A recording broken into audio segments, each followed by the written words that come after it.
Imagine for a moment that everything you believe about a person, even about yourself, can directly influence how they act and who they become. This phenomenon, the Pygmalion effect, is not magic or simple optimism. It's a powerful psychological trick that demonstrates how our expectations can shape reality in surprising ways. What we expect from others, and from ourselves, can influence not only how they behave, but also how they see their own capabilities. I invite you to explore, calmly, how this phenomenon works and how, by understanding it, you can enrich your life and the lives of those around you, fostering serene and positive growth. Letting this reflection accompany you towards rest. The Pygmalion effect originates in Greek mythology, where the sculptor Pygmalion created a statue so perfect that he fell in love with it. His desire and belief that the statue could be real led Aphrodite, the goddess of love, to bring it to life. In the psychological realm, this concept was popularized by a study conducted in the 1960s by researchers Robert Rosenthal and Lenore Jacobson. They showed that teachers' expectations about their students' performance significantly influenced their academic results. In other words, if a teacher believed a student was brilliant, that student tended to perform better, even if they weren't particularly talented initially. The experiment was revealing. Rosenthal and Jacobson told a group of teachers that certain students in their class had exceptional intellectual potential, although these students had been randomly selected. After a year, these chosen students began to perform significantly better. Why? Because the teachers, without realizing it, treated these students differently. They gave them more time to answer questions, offered them more support, smiled at them more, and motivated them more frequently. All of this generated a chain of events that improved the students' confidence and skills. In essence, the teacher's expectations became a self-fulfilling prophecy. But this effect is not limited to the classroom. It is found everywhere, at work, in personal relationships, in sports, and even in our daily interactions. Think about how a boss who expects an employee to be very competent will likely give them more opportunities to prove their worth, which in turn increases the employee's confidence and actual performance. At the other extreme, if someone has low expectations of you, they are more likely to treat you in a demotivating way, and this can negatively influence your performance. So, how can you use this understanding for your well-being, especially as you relax for sleep? The first step is to be aware of your own expectations. Often, we don't realize that our silent thoughts and beliefs about others, and about ourselves, influence how we treat them and how we treat ourselves. If you begin to expect, with genuine kindness, the best from the people around you and from yourself, they are more likely to respond to those expectations. It's not about being naive or ignoring real problems, but about adopting a supportive and confident attitude, giving them the necessary space to grow and rest. Apply this principle to yourself as well. If you constantly tell yourself that you are not capable of achieving something, you are sabotaging your own opportunities before even trying. Change that internal narrative.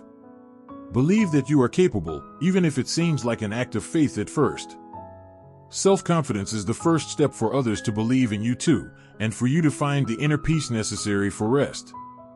Of course, this doesn't mean that everything is easy or that just believing something will make it happen magically, but positive beliefs create a mental environment where effort, learning, and calm are more likely and effective. It's important to mention that the Pygmalion effect also has a dark side, the golem effect. This occurs when negative expectations affect a person's performance. If someone constantly tells you that you are not good enough, and you end up believing it, it is likely to affect your results and your peace of mind. That's why it's essential to mentally surround yourself with positive influences, especially before sleep. Choose to be a source of kind expectations for others and, above all, for yourself. A practical trick is to start by verbally expressing, or even mentally, your positive expectations. A small positive thought directed towards yourself can have a great calming impact. The words we use, even the silent ones, have incredible power to shape perceptions and prepare the mind for rest. Another important aspect is body language, even internal body language. A sense of calm, deep breathing, serene acceptance communicate to our nervous system that everything is okay. An inner smile, a feeling of self-acceptance, can reinforce the idea that you are valuable and capable, just as you are in this moment of stillness. The Pygmalion effect is not just a psychological concept, it's a powerful tool you can use to transform your relationships, your goals, and your self-esteem, and to find deeper peace before sleep. Start tonight, believe in others, believe in yourself, and observe how those gentle expectations begin to change the reality around you and the quality of your rest. Now, think about how sometimes, in a matter of seconds, you form an opinion about someone based solely on their appearance or a small detail. This phenomenon has a name, the halo effect. It's a psychological trick that leads us to judge people, objects, or situations generally based on a single characteristic, whether positive or negative. This effect constantly influences our decisions and perceptions, often without us realizing it. Let's calmly explore how this phenomenon works, how it affects our lives, and how we can use it consciously to cultivate a calmer mind. The halo effect was first studied and named by Edward Thorndike, an American psychologist in the early 20th century. During an experiment, Thorndike asked military superiors to evaluate their soldiers on different aspects such as intelligence, leadership, and physical skills. He discovered that if a soldier excelled in one of these areas, the superiors tended to rate him positively in all others, even if they had no concrete evidence to support it. A positive characteristic created a halo that influenced all other perceptions about that person. The halo effect is everywhere. We find it in marketing, when brands use celebrities to promote products. If we see a famous and admired actor using a certain brand, we tend to associate that brand with positive qualities, even if we know nothing specific about the product itself. It also manifests in job interviews, where a candidate who arrives impeccably dressed and smiles confidently may give a better overall impression, even if their resume isn't the strongest. This effect not only influences our opinions about others but also how others see us. If you excel at something specific, like having an excellent sense of humor or being very eloquent, people might automatically assume you are also intelligent, trustworthy, or kind, even if you haven't demonstrated it directly. This halo can open doors for you at work, in your social relationships, and even in everyday situations. Of course, the halo effect also has a negative side. If someone makes a small mistake or has a trait we consider unattractive, we might judge them unfairly in other aspects. For example, if a colleague arrives late to a meeting, we might assume they are irresponsible, even if they actually had a valid reason. This type of quick judgment can lead us to make decisions based on prejudice rather than facts, generating unnecessary stress. So, how can you use the halo effect to your advantage, especially to find calm? The first step is to be aware of its existence. Knowing that this phenomenon influences your judgments will allow you to make more objective and fair decisions, and free yourself from the burden of judging or being judged so quickly. If you are evaluating someone or a situation, ask yourself, am I letting one positive or negative characteristic affect my perception of other aspects? Try to gather more information before reaching a conclusion, or simply accept uncertainty with serenity. To benefit from the halo effect in your personal or professional life authentically, focus on highlighting your strengths from the beginning, but without forcing it. Projecting warmth and kindness from the first moment can create a positive halo that influences how others perceive you long-term, generating smoother and less tense interactions. An additional trick is to apply the halo effect with kindness in your interactions with others. If you want to motivate someone, start by sincerely highlighting their strengths or achievements. This will make them see themselves more positively and feel more capable, creating a more harmonious environment. Furthermore, they are more likely to react positively towards you, reducing potential friction. The halo effect shows us that first impressions are incredibly powerful, but remember, this phenomenon doesn't mean that people are only what they seem on the surface. Rather, it teaches us the importance of perception and how small actions or characteristics can have an enormous impact on our lives. Use this knowledge to build stronger relationships, make more informed decisions, and project the best version of yourself, cultivating calm by better understanding these mental mechanisms. In the end, the halo effect is a tool that, when understood and used with intention and serenity, can transform your interactions and opportunities, allowing you to navigate the social world with greater peace. Have you ever wondered how some people manage to get you to say yes to something that initially seemed unlikely? One of the most effective psychological tricks to gently influence decisions is the foot in the door technique. This method is based on securing a small initial commitment. Once obtained, asking for something larger becomes easier. The key is to leverage the human tendency to be consistent with our previous actions. This trick is not only used in sales but also in negotiations, personal relationships, and even social campaigns, and understanding it can help you interact more consciously and calmly. The name of this technique comes from a simple metaphor: a salesperson who manages to get their foot between the door and the frame to prevent it from closing completely. Once they achieve this, it's easier to persuade the person to listen to their proposal. The technique was formalized by psychologists Jonathan Friedman and Scott Fraser in the 1960s, who demonstrated that people are more likely to accept a large request after having agreed to a smaller one. A classic experiment illustrating this effect involved asking participants to perform a simple action, like placing a small sign in their windows with a message about road safety. Days later, the researchers returned and asked them for something more significant, like placing a large sign in their yards with the same message. Surprisingly, those who had accepted the first request were much more likely to accept the second. The reason is simple: once we do something, we tend to justify it internally and want to maintain that consistency in our future actions. The foot in the door technique is based on two key psychological principles: consistency and commitment. When someone accepts an initial request, however small, they begin to see themselves as a person who supports that cause or idea. This change in self-perception makes them more likely to accept subsequent requests that are consistent with that image. Imagine you're organizing a charity event. Instead of asking people for a large donation immediately, you could start by asking them for something small, like signing a petition or sharing information on social media. Once they have performed that small act, they will be more willing to commit to something larger. This strategy not only increases the chances of success but can also build a relationship of trust if used ethically. The technique also works in personal relationships.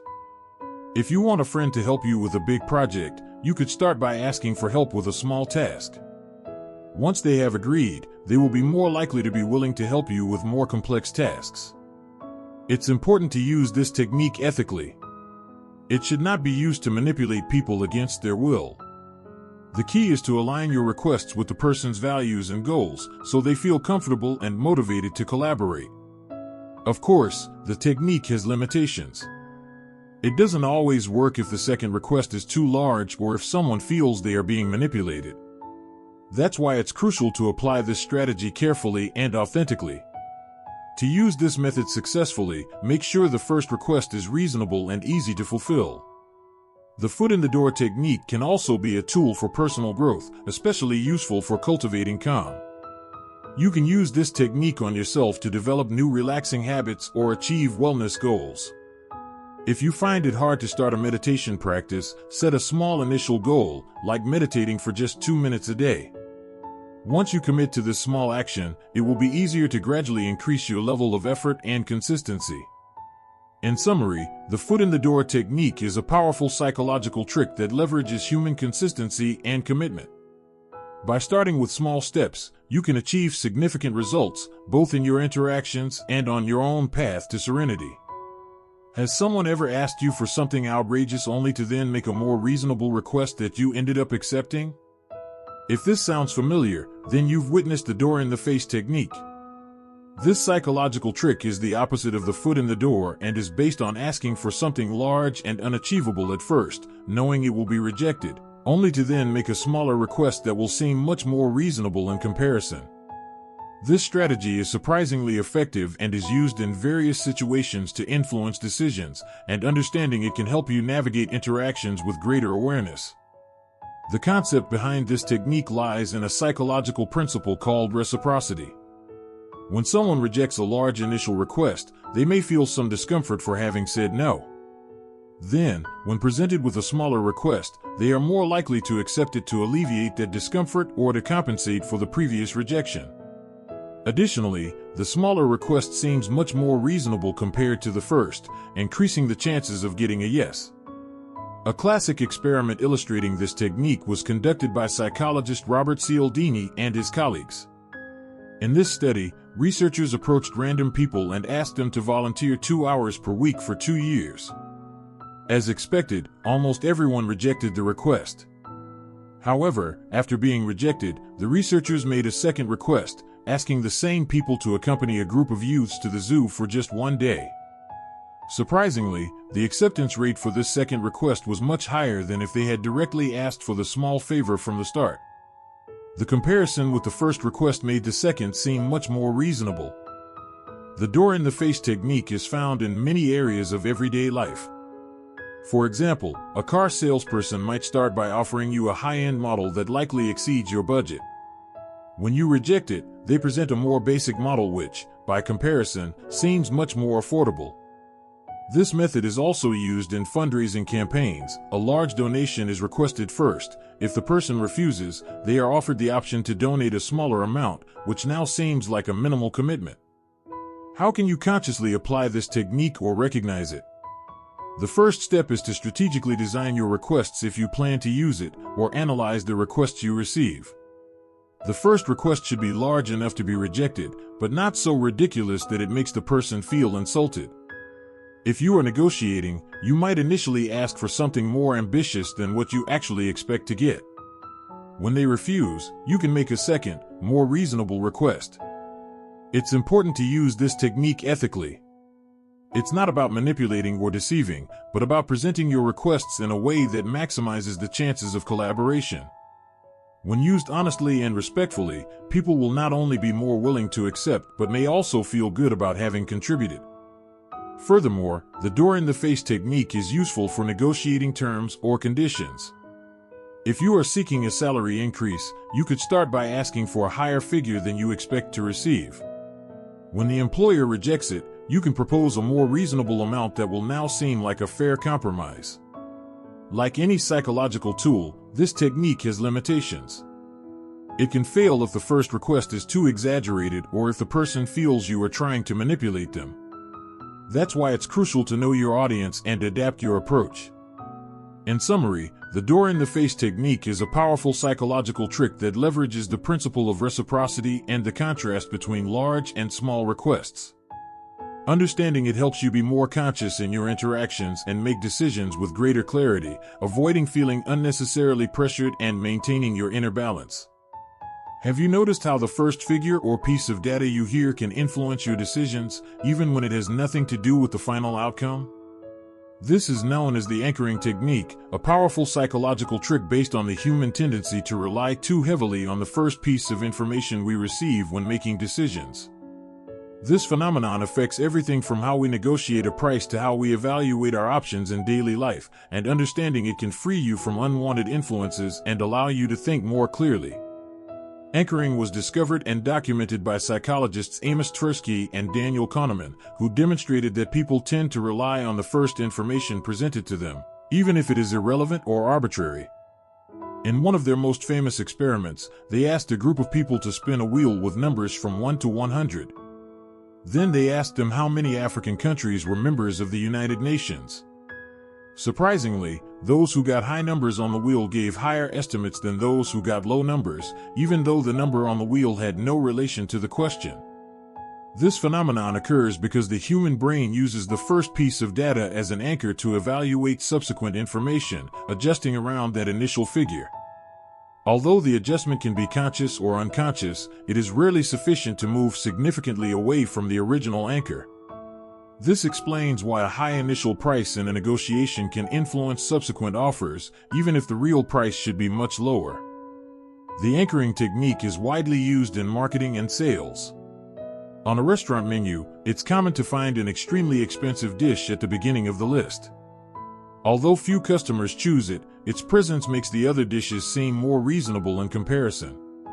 Another common example is discounts. Stores often display the high original price next to the discounted price to make the discount seem more significant. In negotiations, anchoring can be a powerful tool. If you are negotiating a salary and mention a high figure first, the employer is likely to adjust their offer around that amount.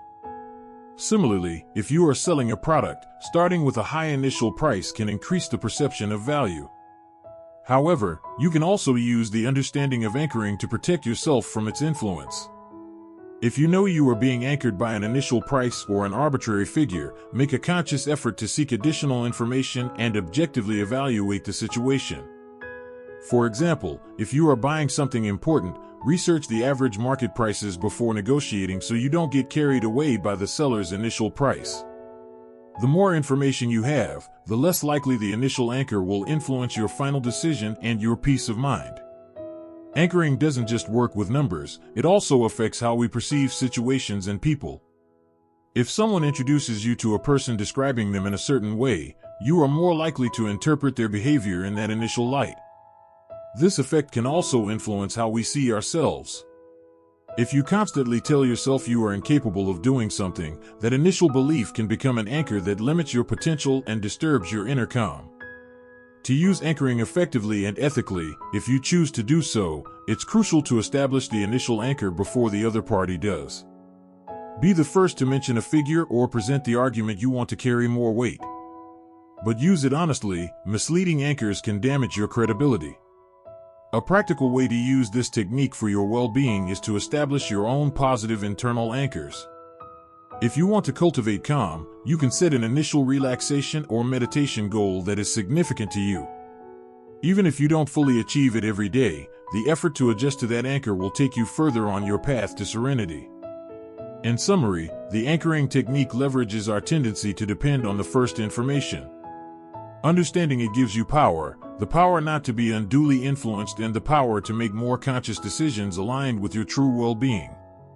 Remember, the first impression not only counts but can define the rest of the game if you're not careful. Keep your mind clear and free of unnecessary anchors.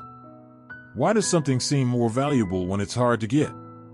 This phenomenon is known as the scarcity effect, a powerful psychological trick that plays with our perception of value and urgency. When a resource, product, or even an opportunity is perceived as limited, we automatically desire it more. This effect is deeply rooted in our psychology, and understanding how it works can help you both make more conscious decisions and recognize when it's being used to influence you, allowing you to remain calm under pressure. The scarcity effect is based on a fundamental principle: we value things more that seem rare or exclusive. When something is limited, we fear losing the opportunity to obtain it, which generates a sense of urgency and increases its appeal. This behavior has evolutionary roots. In the past, accessing limited resources was essential for survival, and this instinct continues to influence our modern decisions. The most common example of this effect is found in marketing. Phrases like "last units available," "limited time offer," or "only 2 rooms left" are used to trigger our need to act fast, even if we don't need the product or service. The idea of missing out leads us to make impulsive decisions.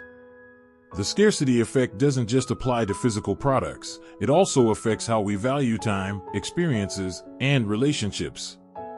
An exclusive event that can only be attended by invitation is perceived as more valuable than one open to the public. In relationships, people who seem less available often generate greater interest because we perceive their time and attention as a limited resource. The key to this effect lies in our aversion to loss. People prefer avoiding losing something over gaining something of the same value. That's why, when we feel something might run out, our mind automatically classifies it as valuable, leading us to make decisions based on emotion rather than logic, which can disturb our peace. How can you use this understanding for your well-being? First, by being aware of how it works. The next time you feel pressured to make an impulsive decision for fear of missing an opportunity, stop and evaluate. Do you really need or want what is being offered? Ask yourself if you would act the same way if availability wasn't a factor. This simple exercise can help you make more rational decisions and avoid later regrets, maintaining your balance. If you decide to use this principle, do so ethically. Creating a sense of urgency or exclusivity can be useful, but dishonestly manipulating the perception of scarcity can damage trust. An interesting aspect of the scarcity effect is how it can motivate us to make better use of our time and resources positively. Knowing that our time and a place is limited, like on a vacation, makes us appreciate it more and make the most of it. Similarly, being aware that certain opportunities for personal growth or connection are unique prompts us to act with more decision and purpose, but without the anxiety generated by external manipulation. In summary, the scarcity effect leverages our perception of value and our aversion to loss. By understanding how it works, you can protect yourself from falling into its traps and make more conscious and balanced decisions. Remember, what is limited can be attractive, but not everything that seems scarce is truly worthwhile or deserves to disturb your tranquility. Why do we often make decisions based on what others do or think? This phenomenon, known as the bandwagon effect, is a powerful psychological trick that leads us to adopt beliefs, ideas, or behaviors simply because other people are doing it. This effect, deeply rooted in our need to belong and be accepted, can influence our daily choices, from fashion to our opinions. Understanding it allows you to be more independent in your thinking and find peace in your own decisions. The bandwagon effect is based on our natural tendency to seek social validation. As humans, we are social creatures who value group acceptance. When we see many people doing something, we assume it must be the right choice or that it is something valuable. This phenomenon can be positive, like when we adopt healthy habits because they are popular, but it can also lead us to make uninformed or even harmful decisions just to follow the crowd. A classic example of the bandwagon effect is the world of trends and fashion. If a public figure starts wearing a specific type of clothing, it's likely that many people will begin to imitate that style. The same happens with technological products. When we see a new device become a bestseller, we tend to think it must be the best, even if we haven't researched its features. The bandwagon effect is also evident in the political sphere. During elections, voters tend to support the candidate they perceive as the favorite simply because others are doing it. This effect can be amplified by the media and social networks, where popular opinions are highlighted and generate even more support. But why does this psychological trick work so well? The answer lies in two main factors: social validation and the fear of missing out. When we follow the crowd, we feel like we are making a safe decision, backed by others. At the same time, we fear missing out on something important if we don't participate. This fear of missing out reinforces our need to align with what the majority is doing. How can you use this understanding to maintain your center? First, by recognizing its influence. If you are promoting something, showing proof of social support, reviews, testimonials can be effective, but always ethically. More importantly, you can protect yourself from this effect by being more aware of how it influences your decisions. The next time you feel drawn to something just because it's popular, ask yourself if it really resonates with you, if you need or value it, or if you are simply being influenced by the behavior of others. Research and evaluate the options for yourself before making a decision. Take your time, breathe, and connect with your own inner wisdom. The bandwagon effect applies not only to trends but also to our opinions and beliefs. If you are in a meeting and the majority agrees with an idea, you might feel pressure to align, even if you are not completely convinced. In these cases, it's helpful to remember that following the crowd doesn't always mean it's the best decision for you. Dare to question and make decisions based on your own values and analysis. Finding peace often involves gently detaching from the current. In summary, the bandwagon effect pushes us to follow the crowd. By understanding how it works, you can make more informed and authentic decisions. Remember, being part of the crowd can be comforting, but it's not always the right path towards your own truth and serenity. Sometimes, the most valuable thing is to stop, reflect, and decide for yourself. Have you ever wondered why songs you hear repeatedly end up growing on you, or why you prefer products from brands you already know? This is due to the familiarity effect, also known as the mere exposure effect. This psychological trick is based on our tendency to develop a preference for things simply because they are familiar to us. It's a powerful phenomenon that influences our daily choices, from what we buy to how we relate to people. Understanding it allows you to be more aware of your preferences and cultivate a sense of calm through the known. The familiarity effect was first described by psychologist Robert Zajonc in the 1960s. In his experiments, Zajonc found that people tend to prefer words, images, or sounds they have seen or heard several times, even if they don't consciously remember it. This phenomenon is explained because the familiar makes us feel safe and comfortable, while the unknown can provoke uncertainty or distrust. In essence, our mind associates repetition with something positive and reliable, a source of stability in a changing world.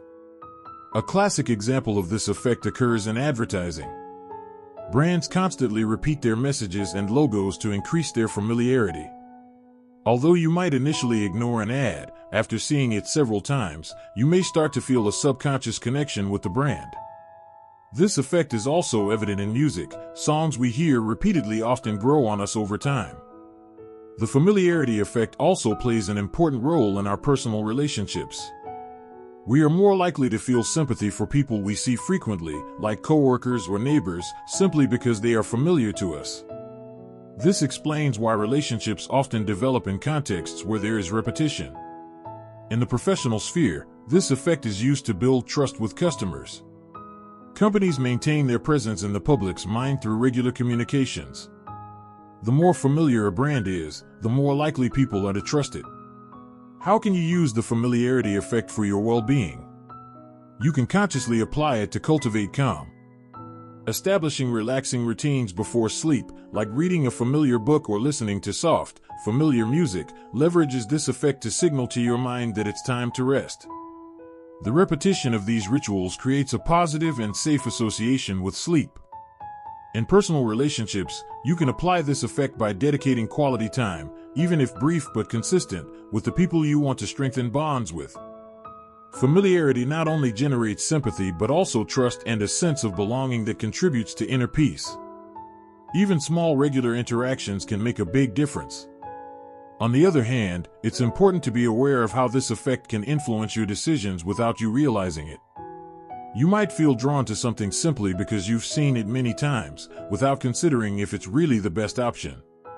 To avoid making impulsive decisions, analyze whether you are choosing something because you know it or because you genuinely need or value it. An interesting application of the familiarity effect is in learning and personal growth. If you are incorporating a new relaxation practice or healthy habit, repetition is key to assimilating it and feeling more comfortable.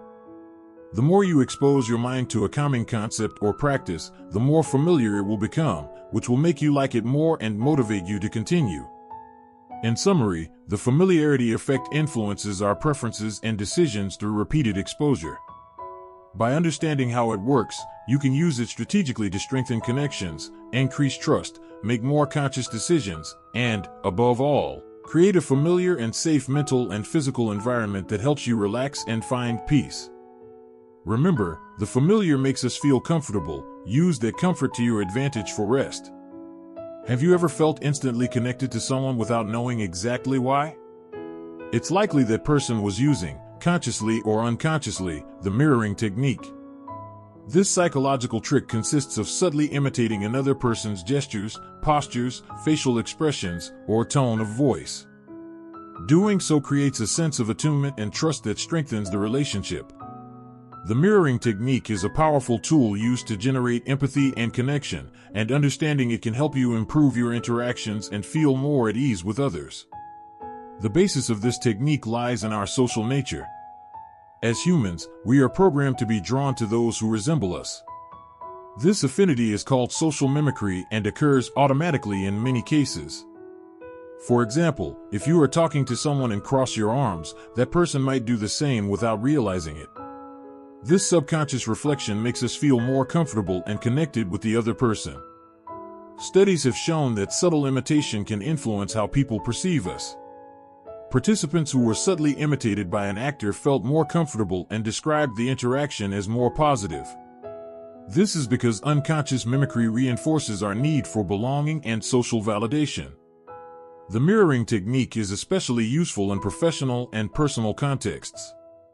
In an interview or negotiation, subtly imitating posture or body language can create an atmosphere of trust. Reflecting the tone of voice or speed of speech can facilitate an agreement by making the other person feel more understood. In personal relationships, this technique can help you build stronger bonds. Reflecting the body language of a friend or partner, or using similar words to those they use, can make them feel more valued and understood. However, the key is to do it subtly. If the imitation is too obvious, it could be perceived as mocking or manipulative. Using the mirroring technique requires mindfulness and practice. First, observe carefully, pay attention to gestures, tone of voice, and body language. Identify subtle patterns. Then, imitate naturally, don't copy every movement, but reflect key aspects subtly, perhaps with a slight delay. Adapt the rhythm. If the other person speaks quickly or slowly, adjust your speed to match. Be aware of boundaries. Avoid imitating overly personal or exaggerated behaviors.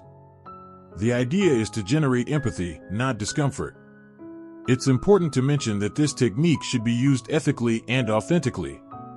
The goal is not to manipulate, but to create an environment of trust and genuine connection. When used honestly, it can significantly improve your relationships and your ability to communicate with others, contributing to your own sense of social well-being.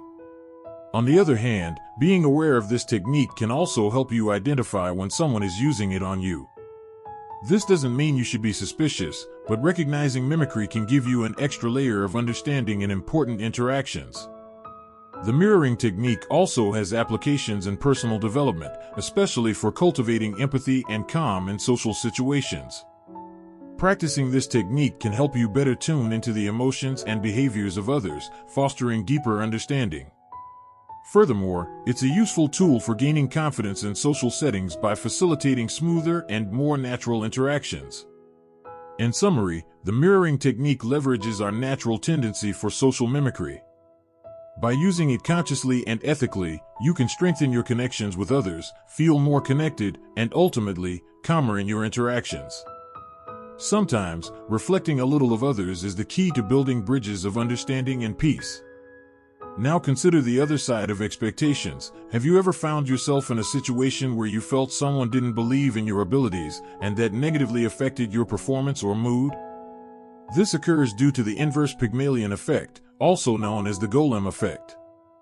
It's a psychological phenomenon where the low expectations others have of us end up negatively influencing our performance and self-image. It's a powerful, though potentially limiting, dynamic that can affect potential if not addressed correctly. We will explore how it works, why it's so impactful, and how to avoid falling into its trap to protect your well-being. The inverse Pygmalion effect is the counterpart to the positive Pygmalion effect. While high expectations can boost performance, in this case, when someone has a negative perception or low expectations of our abilities, we tend to internalize those beliefs and adjust our performance accordingly, often without realizing it. This phenomenon becomes a self-fulfilling prophecy, where external lack of confidence erodes our own internal confidence, generating anxiety and doubt. A classic example of this effect occurs in education. If a teacher has low expectations for a student, they are less likely to provide the necessary support. As a result, the student may interpret this lack of support as a sign that they are truly not capable, which affects their motivation and performance. This cycle is reinforced as poor performance confirms the initial expectations. The golem effect also manifests in the workplace. A boss who assumes an employee is not competent may assign them less challenging tasks or provide fewer opportunities. This not only limits the employee's development but also reinforces the perception that they are not capable. In personal relationships, low expectations can lead to toxic dynamics where one person feels they will never be good enough. Why does this effect work? Largely, it's due to our need for social validation. We seek the approval of others and tend to adjust to the expectations they have of us. When we feel that not much is expected of us, our motivation decreases, and this directly affects our performance and self-esteem, disturbing our inner peace. The good news is that by being aware of this phenomenon, we can counteract its effects. First, recognize low expectations. If you feel someone has a negative perception of you, don't internalize it immediately. Ask yourself if they are based on facts or if they are prejudices. Then, reaffirm your capabilities. Build your confidence by remembering your achievements and intrinsic skills. Mentally surround yourself, and if possible physically, with people who believe in you and support you. This can help counteract negative influences. Sometimes, it may be necessary to demonstrate your capabilities to change others' perceptions, but do so from a place of self-affirmation, not desperation for approval. If you are in a position of influence, make sure to convey positive and realistic expectations to those around you. Your belief in others can make a big difference. The golem effect teaches us the fundamental importance of self-affirmation. While others' opinions can influence us, we have the power to decide whether we allow those perceptions to define us. Strengthening our self-esteem and developing a growth mindset helps us overcome limitations imposed by low external expectations. In summary, the inverse Pygmalion effect demonstrates how low expectations can negatively affect performance and well-being. By recognizing it and acting consciously, we can break this cycle and foster an internal and external environment where we feel valued and capable. Remember, your beliefs about yourself are the most important. Cultivate inner confidence and don't allow the shadows of others' expectations to obscure your potential for peace and growth. Have you ever noticed that something seems better or worse depending on what you compare it to?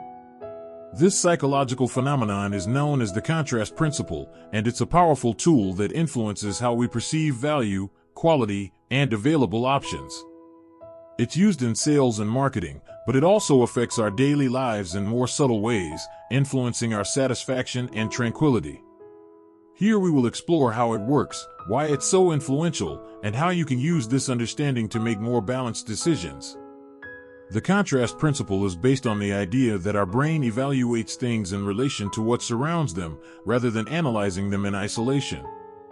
This means that an object, an offer, or even a person can seem more attractive or less desirable depending on the context in which it is presented. For example, if you see a luxurious house followed by a more modest one, the second is likely to seem less attractive than it would if you saw it alone. This effect occurs because our brain creates an initial reference point and judges what follows in relation to it. A classic example occurs in sales. Imagine you are buying clothes. The salesperson first shows you a very expensive garment and then presents one of medium price. Although the second price is still significant, it seems more reasonable compared to the first. This trick works because the contrast between the two options changes your perception of value. The contrast principle is also used in marketing. Brands often include a premium version of their products, not necessarily to sell it, but to make the cheaper versions seem like a bargain. A restaurant menu might include an extremely expensive dish that makes the others seem more accessible. This effect is not limited to goods and services, it also affects how we evaluate situations and relationships. If you are in an interview and the interviewer sees a mediocre candidate before you, they are more likely to perceive you as more competent in comparison. In personal relationships, we might perceive a person as more or less attractive depending on whom we compare them to, which can generate dissatisfaction if we constantly compare our life or relationships with unrealistic ideals. So, how can you use the contrast principle for your well-being? Primarily, by being aware of its influence. Protecting yourself from this principle requires being attentive to how options are presented to you and how you make internal comparisons. Ask yourself if you are evaluating something based on its real merit or just in comparison to something else. If you are considering an offer, think about whether you really need the product or if it just seems like a good deal because it's compared to something more expensive. Free yourself from the trap of constant comparison. In daily life, you can use this principle to make more informed decisions and find greater satisfaction. If you are evaluating different options, instead of just comparing them to each other, compare them to your own needs and core values. What is really important to you, regardless of what others have or do? If you are working on improving your well-being, compare your current progress to your starting point, not to an unattainable ideal. This will allow you to appreciate your progress and maintain motivation. In summary, the contrast principle profoundly affects our perceptions and decisions by highlighting the differences between options. By understanding how it works, you can make more conscious and balanced decisions, freeing yourself from comparisons that steal peace. Remember, what seems good or bad may depend more on what surrounds it than on its intrinsic value to you. Focus on your own measure, and you will find more serenity. Have you ever found yourself continuing with something that no longer makes sense just because you've already invested time, money, or effort? This phenomenon is called the sunk cost fallacy, and it's a psychological trick that affects our decisions more than we imagine. It makes us keep betting on something that isn't working simply because we've already invested too much to abandon it. From relationships to work projects, this fallacy influences our daily lives and, if we are not aware of it, can lead us to make irrational decisions that distance us from peace. The sunk cost fallacy occurs because our mind hates the idea of losing what we have already invested. We want to justify our past actions by continuing with them, even if they are no longer beneficial. It's as if we think that by investing more, we can salvage what we've already lost, although in reality, we are only increasing the damage or prolonging the discomfort. A classic example occurs in business. A company has spent millions on a product that isn't working in the market. Instead of stopping investments, it might continue spending more money trying to justify the initial costs, even though data shows it will never be profitable. In our daily lives, the sunk cost fallacy manifests in situations like staying in a relationship that doesn't make you happy because you've already been in it for years, or continuing to watch a boring movie just because you've already watched an hour of it. It can also appear in small decisions, like finishing a plate of food even though you're full simply because you paid for it. Why do we fall into this fallacy? The answer lies in two main factors: our aversion to losses and our need for consistency. Losses, whether of time, money, or effort, are psychologically painful, and we do everything possible to avoid them, even if it means worsening the situation. Furthermore, we want to feel that our previous decisions were correct, so we continue to support them even when they no longer make sense. How can you avoid falling into the sunk cost fallacy and find more freedom? Here are some practical tips. Evaluate the present, not the past. When making decisions, focus on future benefits and costs, not on past investments that you can no longer recover. Ask yourself, if I were starting from scratch today, would I still choose this option? Accept losses as part of life. Recognizing that you've lost something isn't easy, but it's the first step to avoiding greater losses. Remember that abandoning something that isn't working is not a failure, but an intelligent and brave decision that opens space for something better. Establish clear limits. Before starting a project or emotional investment, define how much time, energy, or resources you are willing to dedicate. If you reach that limit and don't see positive results, have the courage to stop or change course. Ask for a second opinion. Sometimes we are too emotionally involved to evaluate a situation objectively. Talking to someone trustworthy whose perspective you value can help you see things more clearly. Understanding the sunk cost fallacy also allows you to be more compassionate with yourself and others. We all fall into it from time to time. The key is to recognize it and act. In summary, the sunk cost fallacy makes us cling to past decisions for fear of accepting losses. Being aware of it allows us to make more rational and liberating decisions. Remember, sometimes abandoning something that isn't working isn't giving up, but freeing up space for peace, growth, and new opportunities that truly matter for your future. Learn to let go and focus on what truly nourishes you now. Finally, reflect on this. Have you ever assumed that most people share your opinion or see the world the same way you do? This is due to the false consensus effect, a psychological trick that leads us to overestimate the degree to which our beliefs, values, or behaviors are shared by others. This phenomenon not only affects how we perceive others but also how we make decisions and relate to the world, potentially leading to isolation or frustration if we are not aware of it. The false consensus effect was studied by psychologists like Lee Ross in the 1970s. In his experiments, it was shown that most people believed others would make the same decision as them, even when there was no evidence to support this assumption. This bias occurs because we tend to project our own experiences, values, and thoughts onto others. As a result, we assume that our way of thinking is the normal or correct one, and that others should think the same way. This can make us feel validated, but it can also lead us to underestimate the incredible diversity of human perspectives and behaviors. The false consensus effect appears in many aspects of our daily lives. In political debates, it's common to assume that our opinions are shared by the majority, especially if we only interact with people who hold similar beliefs. In personal relationships, this effect can cause misunderstandings when we assume that our partner, friends, or colleagues see things exactly the same way we do, without verifying it. In marketing or business, it can lead to strategic errors if it's assumed that a product will succeed just because the creator finds it useful, without considering the real needs of the market. So, how can you avoid falling into the false consensus effect and cultivate a more open and calm mind? First, seek different perspectives. Actively talk to people who have different opinions, experiences, or backgrounds than yours. This will help you broaden your understanding of how others perceive the world and appreciate the richness of human diversity. Ask questions instead of making assumptions. Instead of assuming you know what others think or want, ask them directly with genuine curiosity. This will not only reduce misunderstandings but also strengthen your relationships by showing real interest. Consider objective data when possible. If you are making important decisions, rely on varied information rather than solely on your intuition or personal experiences. Be aware of your social bubble. Recognize that the people you interact with regularly may not represent society as a whole. Broaden your horizons by seeking opinions and experiences outside your usual circle. Understanding this effect can also help you be more compassionate.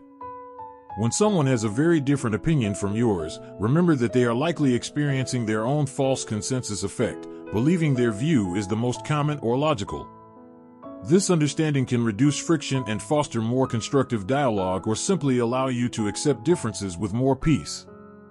In summary, the false consensus effect makes us believe that our ideas and values are more universal than they really are. Being aware of this effect allows us to make more informed decisions, improve our relationships, and be more open to diversity. The key is not to assume that everyone thinks like you, but to accept, appreciate, and learn from differences, thus finding a deeper and more authentic connection with the world and yourself.